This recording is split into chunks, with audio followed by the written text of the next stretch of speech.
Hello, আসসালামু আলাইকুম। শখের খামার ফরিদপুর ইউটিউব চ্যানেল এবং ফেসবুক পেজ থেকে ছোট্ট একটা শর্ট ভিডিও নিয়ে চলে আসলাম। তো আজকে হচ্ছে আমার ব্রয়লার মুরগির আসলে 800 বাচ্চার জন্য আজকে 14 দিন বয়স। তো 14 দিন বয়স আসলে 800 ব্রয়লার মুরগির জন্য আসলে কয়টা খাবার পাত্র এবং কয়টা পানির পাত্র লাগে, তো অনেকেই আসলে এই জিনিসটা আসলে বুঝেন না।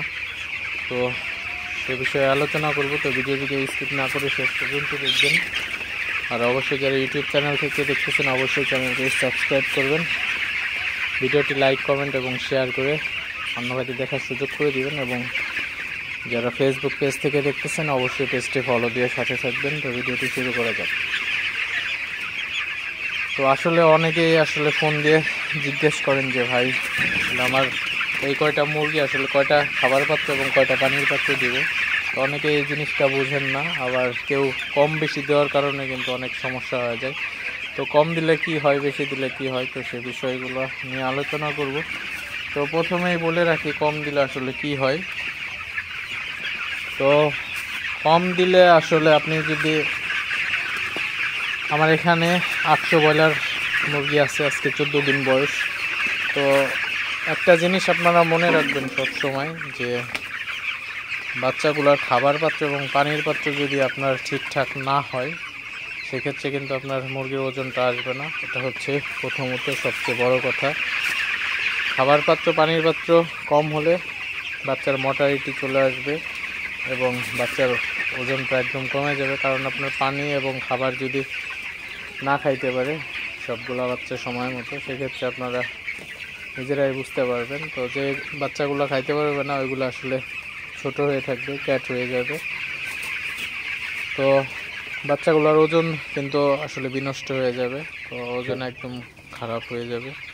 তো অবশ্যই আপনারা একটা জিনিস খেয়াল করবেন। তো এক একটা মুরগির আসলে খাবার যে পাত্র আছে, তো আপনাদের যদি একটু শেয়ার করি, তো তো এক একটা হচ্ছে আপনার খাবারের যে পাত্র অর্থাৎ ফিটের যে পাত্র, তো 15টা মুরগি কিন্তু একসাথে খাইতে পারবে এক একটা আপনার ইসে। তো বড় মুরগির ক্ষেত্রে হচ্ছে আপনার 10টা করে ধরবেন, এক একটা খাবার পাত্রে 10টা করে মুরগির আপনার হিসাব করে যে কটা খাবার পাত্র লাগে ওই কটা দিবেন। এবং পানির পাত্র হচ্ছে সেম 10টা করে আপনি হিসাব করে যে কটা লাগে ওই কটা দিয়ে দিবেন। এবং সবচেয়ে বড় কথা, আপনারা কিন্তু কখনোই পানির পাত্র কম দিবেন না। পানির পাত্র কম দিলে কিন্তু অনেক সমস্যার সম্মুখীন হতে হয়। আসলে আমি নিজেও যখন শুরু করছি তখন কিন্তু আমি নিজেও আসলে এই সমস্যার সম্মুখীন হয়েছি। আসলে এই জিনিসগুলো আপনারা অবশ্যই খেয়াল রাখবেন। তো এক একটা খাবার পাত্র 10টা মুরগির জন্য বেটার, এর কম বেশি হলে আসলে সমস্যা। কারণ বড় মুরগি কিন্তু আপনার অনেক স্পেস লাগে আসলে মুরগি দাঁড়াইতে করতে, তখন কিন্তু 10টা মুরগির বেশি 8টা 10টা বেশি কিন্তু মুরগি আসলে খাইতে পারে না একসাথে পানি এবং ফিড। এই জিনিসগুলো আপনারা অবশ্যই খেয়াল রাখবেন। আপনার খাবারের পাত্র পানির পাত্র বেশি হলে কিন্তু আবার যদি আপনি অতিরিক্ত খাবারের পাত্র দিয়ে দেন, আপনার একটা মুরগি পালনের জন্য নির্দিষ্ট একটা স্পেসের দরকার। আপনি যদি ওই নির্দিষ্ট স্পেসের মধ্যে অতিরিক্ত খাবারের পাত্র এবং পানির পাত্র দিয়ে দেন সেক্ষেত্রে কিন্তু আপনার স্পেস কমে গেলে মুরগিগুলো হাঁটা চলা করতে কিন্তু অসুবিধা হবে।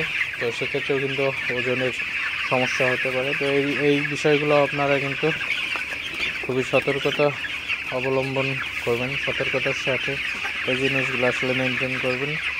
তো আপনাদের সবচেয়ে বড় কথা 10টা মুরগির জন্য একটা পানির পাত্র একটা খাবারের পাত্র, এর বেশি কখনোই আপনাদের প্রয়োজন নাই। তো যাই হোক, ভিডিওটি আর বেশি বড় করব না। সবাই ভালো থাকবেন, সুস্থ থাকবেন। শখের খামার ফরিদপুর ইউটিউব চ্যানেলটি অবশ্যই সাবস্ক্রাইব করবেন, লাইক করবেন, কমেন্ট করবেন এবং শেয়ার করে অন্য ভাইদের দেখার সুযোগ করে দিবেন। এবং যারা ফেসবুক পেজ থেকে দেখতেছেন অবশ্যই পেজটি ফলো দিয়ে সাথে থাকবেন। তো দেখা হবে অন্য কোনো নতুন ভিডিওতে নতুন কোনো তথ্য নিয়ে। আসসালামু আলাইকুম।